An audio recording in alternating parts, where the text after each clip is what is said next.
بسم اللہ الرحمن الرحیم۔ محترم عزیز دوستو، السلام علیکم۔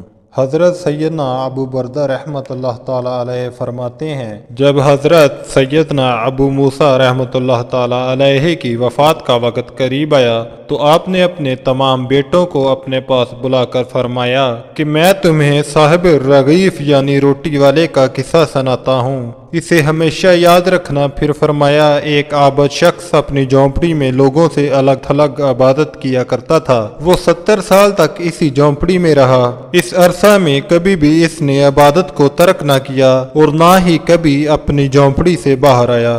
پھر ایک دن وہ جھونپڑی سے باہر آیا تو اسے شیطان نے ایک عورت کے فتنے میں مبتلا کر دیا اور وہ 7 دن یا 7 راتیں اسی عورت کے ساتھ رہا۔ 7 دن کے بعد جب اس کی آنکھوں سے غفلت کا پردہ ہٹا تو وہ اپنی اس حرکت پر بہت نادام ہوا اور اللہ تعالیٰ کی بارگاہ میں توبہ کی اور وہاں سے رخصت ہو گیا۔ وہ اپنے اس فعل سے بہت نادام تھا۔ اب اس کی یہ حالت تھی کہ ہر قدم پر نماز پڑھتا اور توبہ کرتا۔ پھر ایک رات وہ ایسی جگہ پہنچا یہاں 12 مسکین رہتے تھے۔ وہ بہت زیادہ تھکا ہوا تھا۔ تھکاوٹ کی وجہ سے وہ ان مسکینوں کے قریب گر پڑا۔ ایک راہب روزانہ اس 12 مسکینوں کو ایک ایک روٹی دیتا تھا۔ جب وہ راہب آیا تو اس نے روٹی دینا شروع کی اور اس عابد کو بھی مسکین سمجھ کر ایک روٹی دے دی اور ان 12 مسکینوں میں سے ایک کو روٹی نہ ملی تو اس نے راہب سے کہا، آج آپ نے مجھے روٹی کیوں نہیں دی؟ راہب نے جب یہ سنا تو کہا، میں تو 12 کی 12 روٹیاں تقسیم کر چکا ہوں۔ پھر اس نے مسکینوں سے مخاطب ہو کر کہا، کیا تم میں سے کسی کو 2 روٹیاں ملی ہیں؟ سب نے کہا، نہیں، ہمیں تو صرف ایک